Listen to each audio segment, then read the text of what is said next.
नमस्कार दोस्तों, मेरा नाम है राजेश कुमार और आप देख रहे हैं जी बिहार झारखंड का डिजिटल पेज। आज हम बात करेंगे दीपक प्रकाश की। हर कोई यही जानना चाहता है कि उपेंद्र कुशवाहा के मंत्री पुत्र दीपक प्रकाश का क्या होगा। इसके दो ही जवाब हो सकते हैं।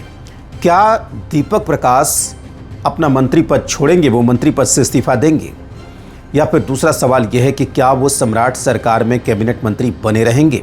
दरअसल ये सवाल इसलिए उठ रहा है क्योंकि अभी हाल ही में बिहार में एमएलसी का चुनाव हुआ है और जिसमें 10 सीटें एमएलसी की खाली हो रही थीं और 10 उम्मीदवार थे, 10 लोग चुने गए, लेकिन उसमें दीपक प्रकाश का नंबर नहीं आया। जबकि एनडीए के 9 नेता उसमें निर्वाचित हुए हैं, विपक्ष को केवल 1 सीट मिली है। और चूंकि 9 लोगों में दीपक प्रकाश का नंबर नहीं आया, इसलिए अब लोग ये सवाल कर रहे हैं कि क्या दीपक प्रकाश को अपना मंत्री पद छोड़ना पड़ेगा। देखिए, जो कानून कहता है, जो नियम कहता है, वो ये कहता है कि अगर आप किसी भी सदन के सदस्य नहीं हैं तो आप मंत्री बन सकते हैं। आप किसी भी राज्य सरकार में मंत्री बन सकते हैं, भारत सरकार में भी मंत्री बन सकते हैं, लेकिन मंत्री पद ग्रहण करने के 6 महीने के भीतर आपको किसी सदन का सदस्य होना पड़ेगा। यानी कि अगर आप ऐसे राज्य में रहते हैं जहां विधानसभा भी है, विधान परिषद भी है, तो उन दोनों में से किसी एक का सदस्य आपको बनना पड़ेगा। या फिर अगर आप देश में मंत्री हैं तो आपको लोकसभा अथवा राज्यसभा दोनों में से किसी एक का सदस्य बनना पड़ेगा। दीपक प्रकाश ने दूसरी बार शपथ ली है। इससे पहले वो नीतीश कैबिनेट में मंत्री थे और तब भी वो किसी सदन के सदस्य नहीं थे, और अब जबकि वो सम्राट सरकार में मंत्री हैं तो वो किसी सदन के सदस्य नहीं हैं। ये माना जा रहा था कि एमएलसी का जब पहली बार चुनाव होगा तो दीपक प्रकाश को सदन भेज दिया जाएगा, एमएलसी बना दिया जाएगा। लेकिन जब एनडीए ने उनका नाम लिस्ट में नहीं निकाला, जब उनका नाम नहीं निकला, तब उसके बाद से इस तरह की अटकलें शुरू हो गई कि क्या दीपक प्रकाश अपने पद से इस्तीफा देंगे। दरअसल सम्राट चौधरी ने एक बयान दिया है और सम्राट चौधरी के बयान के बाद अब ये सवाल और ज़ोर से हवा में तैरने लगा है बिहार की सियासी फिजाओं में कि दीपक प्रकाश का क्या होगा।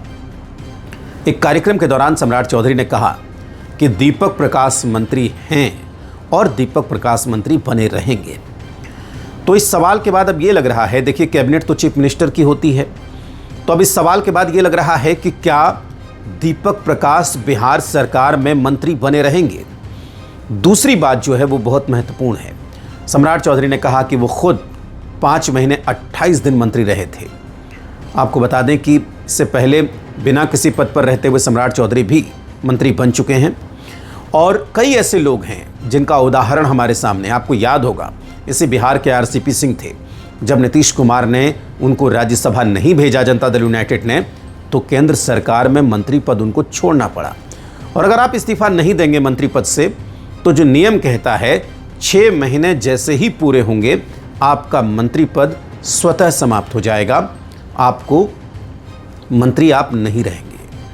तो सम्राट चौधरी के बयान के बाद अब ये सवाल उठ रहा है कि क्या एनडीए कोई व्यवस्था करेगी ताकि दीपक प्रकाश मंत्री बने रहें, या कोई खाली होगी सीट, या कहीं से उनको लड़वाया जाएगा, इस तरीके की कोई कवायद होगी, अथवा मंत्री पद छोड़कर वो कोई और बड़ी जिम्मेदारी ग्रहण करेंगे। इस तरह के सवाल हैं, इसके लिए हमको इंतज़ार करना पड़ेगा।